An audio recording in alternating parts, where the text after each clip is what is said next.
2024 K리그는 쿠팡 플레이와 함께.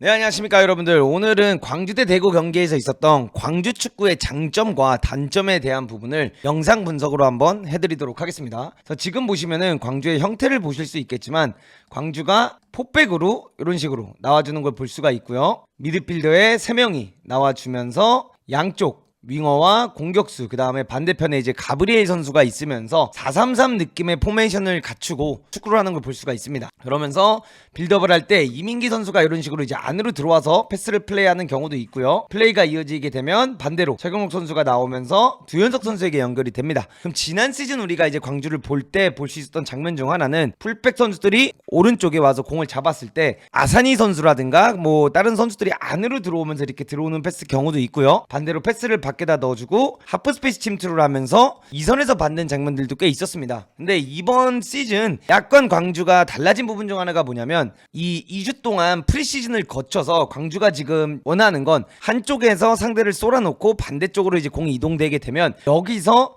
이건희 선수의 침투를 통한 얼리 크로스를 통해서 땅 따먹기, 이 골키퍼와 수비수 사이에 있는 공간에다가 얼리 크로스를 올려서 득점을 하려고 하는 상황들을 꽤 많이 만드는 모습을 이번 경기 때 좀 볼 수 있었습니다. 그래서 지금 장면에서도 두현석 선수가 이제 크로스를 올렸고 이 크로스가 올라간 거를 재빠르게 세컨볼을 미드필더들이 올라오면서 다시 따서 소유권을 가져가면서 경기 운영을 했던 광주의 모습이죠. 그래서 지금 같은 경우에도 결과론적으로는 홍철 선수가 이제 수비를 잘하면서 이 장면을 자르는 모습이 보였는데 이런 식으로 광주가 공만 지키고 소유하면서 계속 전환만 하는 것이 아니라 이 전환된 상황에서 빠른 공격을 통해서 본인들이 소유권을 가져가고 재차 압박을 통해서 다시 공을 가져가면서 지금 보시는 것처럼 시스템을 다시 최대한 빠르게 만드는 걸 볼 수 있죠. 약간의 위치 변화들이 일어날 수는 있지만 선수들이 자리자리에 이제 이동을 빠르게 해주면서 최대한 형태를 잡는 모습을 볼 수가 있고, 광주 축구의 이제 장점 중 하나는 어떤 부분이냐면 지금 보시는 것처럼 여기 이제 포포비치 그리고 두현석 선수를 보시면 아시겠지만 선수들이 본인이 공을 받는 것보다 어떤 선수가 공을 받았을 때 내가 3대로 받을 수 있을지에 대한 생각을 굉장히 많이 하면서 서로가 서로의 포지션을 보면서 축구를 하는 경우가 굉장히 많습니다. 여기 지금 서 있는 정호연 선수도 공을 보고 있기보다는 본인 뒤에 이건희 선수의 위치라든가 수비수들의 위치를 보면서 공을 잡은 선수로부터 내가 어디서 공을 받는 게 유리한지 이런 것들을 만들어내면서 플레이하는 경우를 많이 볼 수 있습니다. 그래서 상대가 이제 라인을 나오지 않고 압박을 하지 않는 경우에는 굳이 앞으로 쑤시지 않고 다시 뒤로 공을 빼면서 형태를 갖춰서 플레이를 가져가는 모습이죠. 그리고 나서 가운데를 통해서 패스가 실수했을 때는 재차 압박을 통해서 또다시 공을 가져오는 장면. 그래서 광주 축구가 소유권을 가지고 점유를 가지면서 축구를 할 수 있는 이유 중 하나는 선수들의 포지션 플레이에 대한 개념도 굉장히 높지만 이런 식으로 선수들이 공을 뺏기고 나서 7초, 6초 안에 빠른 압박을 통해서 다시 소유권을 가져오기 때문에 광주 축구가 굉장히 흥미롭지 않나 이렇게 생각을 하고 있습니다. 그리고 이렇게 두현석 선수가 혹은 이희균 선수 혹은 정호연 선수가 이렇게 사이드에 나와서 공을 잡았을 때 지금 가브리엘 선수의 움직임을 보세요. 벌려있기보다는 안으로 이제 들어가는 움직임을 가져가면서 여기서 최경록 선수가 하프 스페이스를 또 뛰어 들어가려고 하는 장면들이 보이죠. 그래서 선수들이 한 공간에 서서 플레이를 하기보다는 계속해서 이제 움직이면서 공간에서 공을 받는 거에 대한 개념이 잘 입력이 되어 있다, 이렇게 보시는 게 맞는 것 같습니다. 지금도 두현석 선수가 이제 공을 잡았고 가브리엘 선수를 보시면 아시겠지만 계속해서 이제 박수를 칩니다. 본인이 계속해서 박수를 치면서 공 이쪽으로 달라 라고 이제 이야기하는 모습을 볼 수가 있죠. 또 어떤 움직임을 가져가는지 한번 확인해 보시죠. 와, 죽여줍니다. 그래서 이 장면이 어떤 장면이냐면 아스날의 부카요 사카가 지난 시즌 아르테타 감독님과 함께 보여줬던 부분 전술이죠. 그래서 공을 달라고 박수를 치면서 계속해서 이렇게 내려옵니다. 그럼 이렇게 내려오게 되다 보면 상대 풀백이 어떻게 하게 될까요? 이 공격수를 막기 위해서 붙게 되겠죠. 그럼 이렇게 붙게 되다 보면은 상대의 공간이 열리게 됩니다. 이 센터백과 풀백 사이의 공간이 열리게 되고요. 이 열린 공간이 생기면 부카요 사카가 상대를 유인해 놓고 이거를 돌아 뛰어 들어가면서 이 공간에서 맞는 거예요. 그럼 이거에 대한 장점이 뭐냐라고 하면 대부분의 선수들이 축구를 할 때 공을 발밑에 받는 게 습관이 되어 있죠. 그럼 본인이 공을 발밑에 받게 된다면 정체된 상황에서 축구를 하게 되고 결국 이런 상황이 오게 된다면 본인 팀에서 가장 공격적인 선수들 중 한 명이 윙어인데 윙어가 결국 공을 세워두고 하는 플레이 혹은 뒤로 가면서 하는 축구를 해야 된다는 거죠. 허나 이런 식으로 안으로 들어가면서 공간에서 공을 받게 된다면 본인 팀에서 가장 공격적인 선수들이 공간 안으로 뛰어 들어가면서 자 이거 보세요. 앞을 보면서 축구할 수 있는 형태를 미리 만들어 놓고 한다는 겁니다. 그러면 여기서 만약에 센터백이 없었더라면 1대1 찬스가 날 수도 있는 거고요. 상대 센터백이 있을 때는 과감하게 원투 플레이를 통해서 상대의 빈 공간을 허물 수 있는 부분이죠. 그리고 여기서 이제 가브리엘을 주지 않고 최경록 선수가 만약에 치고 들어간다면 또다시 센터백이 끌려 나오게 될 거고, 그럼 이건희 선수가 침투하는 걸 보면서 패스를 넣어줄 수도 있고, 반대편에서 뛰어들어오고 있는 윙어를 보고 길게 넣어주면서 상대를 공략하는 부분 전술이다라고 보시면 될 것 같습니다. 야, 이런 장면들을 K리그에서 이제 볼 수 있다는 게 굉장한 흥미지 않을까라고 저는 생각을 하고요. 이 장면 보시면 아시겠지만 진짜 기가 막힙니다, 여러분들. 한번 감상해 보시죠. 와, 야, 진짜 멋진 플레이죠.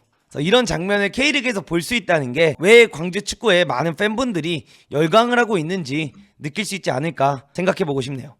지금도 이제 빌드업 형태를 보시면 아시겠지만 이민기 선수부터 시작해가지고 두현석 선수까지 포백이 위치가 되어 있는 모습을 확인할 수 있고요. 미드필더에 이희균, 정호연, 그 다음에 최경록 선수가 삼각형을 만들고 있는 모습 확인하실 수 있고, 왼쪽에 오른쪽에 그 다음에 공격수까지 해가지고 삼각형 평대를 만들면서 같은 포메이션으로 상대를 계속해서 이제 공략하는 모습을 볼 수 있습니다.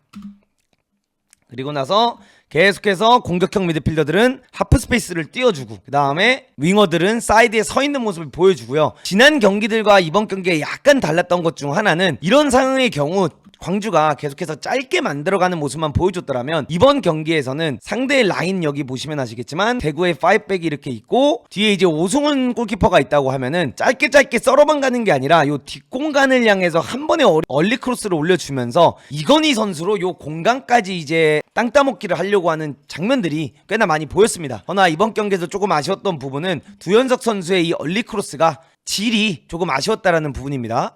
그리고 또다시 지금 최경록 선수 빠지는 거 보이고 공격할 방향이 나오지 않는다면 다시 뒤로 빼가지고 전환해서 상황을 만드는 모습 보이죠. 그리고 나서는 또다시 긴 반대 전환으로 상대 뒷공간을 공략하려고 하는 모습들이 보이면서 광주가 지난 경기에 비해 확실히 이런 모습이 더 개선됐다라는 걸 볼 수가 있고요.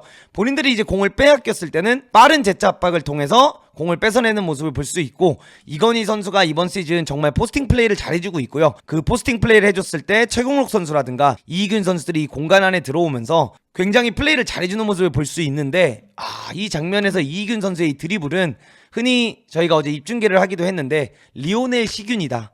이번 시즌 이희균 선수의 이 드리블 능력이 굉장히 빛나고 있지 않나라는 생각을 하고 있고요. 이 PK 장면이 굉장히 좀 의외였죠. 사실 PK라면은 팀에서 나이가 있는 선수 혹은 주전 공격수들이 주로 PK를 차는 경우가 많은데 가장 어린 선수에게 데뷔 전에 PK를 찰 수 있는 기회를 줬습니다. 그래서 이정효 감독님이 경기가 끝나고 나서 이걸 인터뷰로 밝히시기도 했는데 경기 전부터 미리 짜진 각본이었다라고 말씀을 하더라고요. PK를 얻게 된다면 이 어린 선수에게 PK를 주자 이렇게 얘기가 됐는데 2004년에 이제 문민서 선수도 엄청난 침착함을 보여주면서 이제 PK를 득점으로 이어갔고 이때까지만 해도 정말 이게 대단한 것 중 하나가 이정효 감독님이 한 명의 스타를 만들려고 하기보다는 이 스쿼드가 뭉칠 수 있게끔 하나의 팀 스쿼드를 장착하려고 하시는구나 라는 것을 이 장면을 보면서 좀 느낄 수 있지 않았나. 그리고 이 상황이 됐을 때까지만 해도 진짜 빗정효다라고 할 수 있을 정도로 전반전에 광주의 경기력이 굉장히 좋았고, 광주가 이렇게 공격을 하면서 대차 압박을 하면서 빌드업을 하면서 대구가 오히려 대량 실점을 하지 않은 게 다행이다라고 볼 수 있었던 전반전 경기지 않았나, 전 이렇게 바라보고 싶습니다. 그 또 한 가지 신기한 것 중 하나는 포포비치 선수랑 안영규 선수랑 계속해서 자리를 바꿔가면서 뛰는 모습을 좀 볼 수 있었는데요. 요 부분은 저는 좀 의아하긴 합니다. 이게 자연스럽게 로테이션이 되면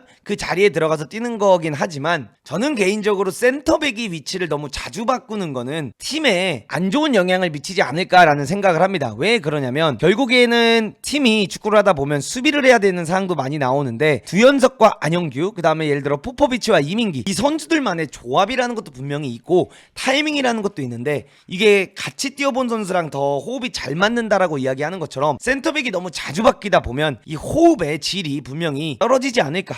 그리고 이게 수비를 해야 되는 상황이라면 수비할 때 이 선수들의 자세라든가 이 선수들이 어프로치하는 방식에 따라서 내가 또 대응 수비를 해야 되는데 그런 부분에서 요 너무 많은 스위칭은 약간의 약점을 가져오지 않을까. 좀 그렇게 생각을 하고 있습니다. 요 장면에서도 보면 요런 사소한 디테일인데요, 요런 게 이제 굉장히 좋은 것 같아요. 볼이 이렇게 들어갈 때 보세요. 두현석 선수가 넣어주라고 하고 본인이 이렇게 벌립니다. 그럼 본인이 왜 이렇게 벌리냐, 바로 바셀루스 선수를 유혹하는 거예요. 왜 바셀루스를 유혹하냐면, 바셀루스 선수가 만약에 끌려오게 된다면 최경록 선수가 안에 있기 때문에 최경록 선수에게 패스를 열어줄 수 있고, 최경록 선수에게 패스가 들어가면 최경록이 돌아서고 상대가 압박을 낳았을 때 이건희가 뛰어들어가는 침투에 맞춰서 스루 패스를 넣어줄 수 있는 각이 생기기 때문에 바셀루스를 끌어내는 거다. 근데 만약에 바셀루스가 끌어들이지 않고 최경록 선수의 길을 막는다면 두현석 선수 앞자리에 연결을 해주면서 두현석이 이제 치고 나가는 장면을 만들면서 아까 가브리엘가 만들었던 그 부카요 사카 움직임을 통해서 공격을 하든지, 아니면 여기서 이번 경기에서 계속해서 보여주는 이건희 선수를 향해서 얼리 크로스를 통해서 상대의 라인을 무너뜨리는 플레이를 가져가면서, 그와 동시에 지금 상대 미드필드 진보다 앞에 있기 때문에 최경록 선수가 그 세컨볼을 따먹는 축구를 하려고 하는 겁니다. 그래서 지금은 패스가 이어지지 않고 길이 막혀 있다 보니까 그냥 가운데를 통해서 다시 빌드업을 만들어가는 장면을 볼 수가 있죠. 그리고 나서 또다시 하프 스페이스에서 기가 막히게 돌아서고 있는 이희균 선수를 볼 수가 있습니다. 그래서 이 광주의 축구가 정말 매력적인 이유 중 하나가 이런 장면들이에요. 단순히 서 있는 게 아니라 패스를 주고 또다시 안으로 파주면서 이 패스각을 만들어주잖아요. 그리고 이 패스각이 만들어지니까 연결이 되고, 이 연결이 된 다음에 또다시 반대 전환을 통해서 공격을 가져가는 플레이. 그래서 이게 좋은 공격으로 결국 이어지진 않았지만 전체적으로 광주가 추구하는 축구가 이런 모습이다라는 것을 좀 보시면 될 것 같습니다. 그리고 상대가 이제 드로링을 할 때도 바로 대차 압박을 가져가면서 이 소유권을 가져와서 이걸 통해서 또다시 공격을 하는 모습 볼 수가 있었죠. 근데 이 광주 축구에 아쉬운 점이 있긴 합니다. 어떤 점이 아쉽냐, 이렇게 포지션형 플레이도 좋고 다양한 움직임과 다양한 공격 세부 전술로 상대를 공략하려고 하지만 득점률이 너무 적다는 겁니다. 본인들이 만들어내는 기회, 본인들이 만들어내는 재차 압박을 통해서 기회, 혹은 포지셔닝 플레이로 만들어낸 기회를 통해서 이게 득점이 나와줘야지만 사실 이 경기를 압도할 수 있는데, 이게 득점으로까지 이어지지 않고 있기 때문에 오히려 이렇게 되면 상대에게 흐름이 올 수밖에 없고요. 상대에게 흐름이 왔을 때 광주가 공격력에 비해 수비력이 만약에 부족하게 된다면 충분히 경기에서 뒤집힐 수 있다라는 부분이죠. 그래서 이 장면에서 이제 대구가 밀고 나가는 장면이 나왔고요. 바셀루스가 이제 공을 잡은 장면인데, 여기서 이제 시원하게 대구는 원래 공격을 할 때 흔히 딸깍이라는 표현을 많이 하는데, 공을 잡았을 때 빠르게 카운터택으로 연결해서 나가는 장면이 꽤나 많거든요. 근데 광주의 약점이 이제 여기서부터 나옵니다. 지금 보시면은 굉장히 빠르게 대구가 재차 압박을 하면서 공을 가져갔죠. 그래서 여기서 공을 따서 패스한 걸로 1차, 그 다음에 두 번째 거에서 2차, 그 다음에 여기서 또다시 실수가 나오면서 3차 실수가 나왔어요. 그럼 요렇게 실수가 나왔을 때 밖에서 벤치에서 이제 이정효 감독님이 계속 푸시업, 라인 올려라는 소리를 외치십니다. 워낙 이정효 감독님이 소리를 많이 지르시기 때문에 그게 이제 중계 카메라까지 잡히는 경우가 굉장히 많은데, 이때 잘 들어보시면은 굉장히 나가라, 라인 올려라, 올려라, 올려라라는 말을 많이 하시는데, 요렇게 내려앉아 있을 때 광주의 수비가 아직까지 좀 많이 불안하다라는 게 저는 좀 보이지 않나.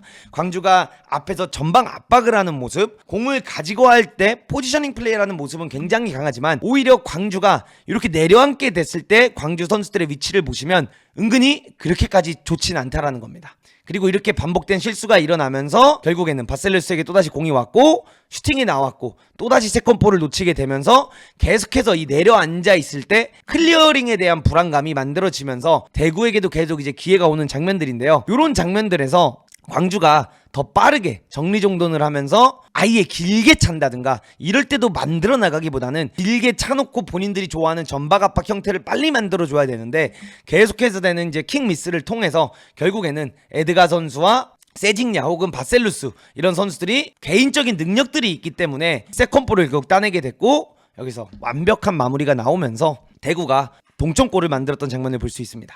그리고 이제 요런 게 생길 수밖에 없겠죠. 아무래도 빌드업 플레이를 좋아하고 후방에서부터 주고받는 플레이를 좋아하다 보니까 흔히 나올 수 있는 실수인데요. 요런 실수를 통해서 만약에 공이 따였다는 가정하에는 뒷공간이 많이 열리게 되다 보니까 하이 리스크 하이 리턴 축구다라고 보시면 좋을 것 같습니다. 여기서도 바셀루스의 굉장히 좋은 크로스가 올라왔고 이민기 선수의 좋은 차단이 일어났지만, 이렇게 광주가 약간 내려앉게 되는 상황들을 보면 광주의 이 포백 수비 혹은 이 4-4-2 수비가 빠르게 정리정돈이 되고 있지는 않다, 이 모습을 말씀드리면서 요 부분이 광주의 약점이지 않을까. 지금 같은 경우에도 빠르게 연결이 되면서 대구가 또다시 카운터택을 나갈 수 있는 장면이 나왔죠. 현재 포포비치의 위치 보세요. 센터백이 여기까지 나와 있습니다. 그러면서 에두가가 이걸 돌려주는 장면이 나왔고, 세징야가 치고 들어가면서 비어있는 공간에 굉장히 좋은 얼리 크로스를 올리게 되면서 바셀루스에게 굉장히 또다시 좋은 기회가 왔었습니다. 그래서 광주가 하고자 하는 축구가 너무나도 재밌고 매력적이지만 이렇게 하이라인이다 보니까 결국에는 뒷공간에 대한 우려가 굉장히 많다라는 부분이 첫 번째 단점이 될 수 있고, 두 번째는 결국에 이렇게 수비를 하는 상황이 되어서 라인이 내려져 있을 때 광주의 내려앉은 수비가 그렇게까지 좋지는 않다. 왜냐, 광주가 경기를 계속해서 주도하면서 뛰는 경우가 너무나도 많다 보니까 요 내려앉아서 하는 수비에 대한 준비는 아직 조금 덜 된 게 아닐까라는 생각을 하고 있습니다. 지금 같은 경우도 김진혁 선수가 이제 공을 또다시 뿌려주는 장면이 나오고요. 이 장면을 보시면 아시겠지만 뛰어들어가고 있는 황재원 선수에 대한 대비가 전혀 안 되어 있는 모습이죠. 한쪽에 쏠리게 되면서 킥이 일어났고 황재원 선수가 크로스를 올렸는데 아쉽게도 아웃이 되긴 했지만 충분히 위협적인 장면을 만들 수 있었던 장면이다. 지금도 빠른 드로링을 통해서 에드가가 치고 들어가는 장면이 나오면서 또다시 완벽한 찬스가 고재현 선수에게 왔던 장면이고요. 광주가 또다시 좋은 플레이를 만들면서 공격을 가져가는 장면이고, 여기서 홍철 선수에게 이렇게 잘리면서 카운터택 장면이 나오죠. 그러면서 바셀루스가 이제 치고 나가는 장면이 나오는데, 요런 장면들이 충분히 많이 만들어질 수 있다라는 겁니다. 대구 혹은 카운터택을 좋아하는 팀들이 카운터어택에 대한 준비만 잘 되어 있다라면, 광주의 하이라인을 역이용하게 된다면 광주도 쉽지 않을 수 있다는 거죠. 근데 광주 축구의 가장 큰 문제점은 뭐냐라고 말씀드리면, 좋은 기회를 많이 만들어내는 거에 비해 득점이 적다라는 것뿐입니다. 그래서 아마 이정효 감독님의 가장 큰 걱정거리는 사실 요 내려앉아 있을 때 수비를 어떻게 하냐, 이 부분을 만지는 것보다 토트넘에서 포스테코글루 감독님이 보여주시는 것처럼 우리가 앞에서 얼마나 더 많은 득점을 할 수 있느냐에 더 신경을 쓰지 않을까, 이렇게 생각을 하고 있고요. 또다시 프리킥을 통해서 이어진 장면에서 바셀루스가 나가주는 장면이 나오면서 세징야가 안으로 들어온 장면이 나오죠. 그러면서 굉장히 좋은 크로스가 올라왔고, 이거를 에드가 선수가 완벽하게 마무리하는 장면이 나오면서 대구가 광주를 상대로 2대1 승리를 가져갔던 경기였습니다. 요 마지막 두 장면이 모든 걸 말해준다라고 생각합니다. 여기까지 치고 나오고 있는 포포비치를 볼 수 있고, 결국 사이드에 연결이 됐지만 크로스가 올라오는 걸 통해서 또다시 좋은 득점 기회를 만들었지만 득점을 하지 못하는 모습. 그리고 마지막에도 가브리엘 선수가 등을 굉장히 잘 보여주면서 등을 지켜냈고, 여기서 이번에 계속 노리고 있던 이 얼리 크로스죠. 전반에 제가 계속 이야기했던, 상대가 가운데를 아무래도 광주 상대로 밀집하게 수비하는 경우가 많으니까 이거를 건너뛰는 축구를 이번 경기 때 좀 많이 했어요. 그래서 이게 크로스가 좋게 된다면 충분히 위협적일 수 있거든요. 그래서 건너뛰는 크로스가 나오면서 허율 선수가 지켜주는 플레이를 통한 다시 세컨볼 가져갈 수 있는데, 이런 실수가 일어났을 때 너무나도 하이라인이고 결국 세징야의 패스만 좋았더라면 바셀루스가 완벽하게 1대1 찬스가 날 뻔했던 장면이다. 그래서 장단점이 이렇게 보여지는 장면이고요. 여기서 또다시 얼리 크로스가 올라간 걸 허율 선수가 헤딩을 하면서 이게 또 아쉽게 빗나가는 장면인데, 광주의 축구가 너무나도 재미있지만 이런 부분에서 득점을 많이 하지 못한다면 결국 이 축구는 카운터어택에 무너질 수밖에 없다. 그렇기 때문에 광주가 마무리를 하는 훈련에 있어서 더 집중을 해야 되지 않을까, 이렇게 생각을 하고 있습니다. 댓글에 여러분들이 남겨주시면 광주에 대한 거, 대구에 대한 거, 혹은 다른 K리그 팀들에 대한 전술 분석 혹은 부분 전술들에 대해서 영상을 제작해서 올리도록 하겠습니다. 시청해주셔서 감사합니다. 그리고 이제 K리그 경기들이 이게 프리미어리그나 해외처럼 여러분들 모든 경기가 다 엄청나게 재미있을 수는 없습니다. 광주의 경기도 이제 지루할 때가 있고, 뭐 광주의 경기가 또 재밌을 때가 있고, 다른 팀의 경기가 재밌을 때가 있고 재미없을 때가 있는데, 진짜 이 K리그가 굉장히 재미있어졌어요. 그렇기 때문에 직관도 많이 하시면 좋을 것 같고, 저희 채널도 이렇게 놀러 오셔서 전술에 대한 것도 좀 많이 보시면서 K리그를 시청하시면 더 재미있지 않을까, 이렇게 생각하고 있습니다. 시청해주셔서 감사합니다.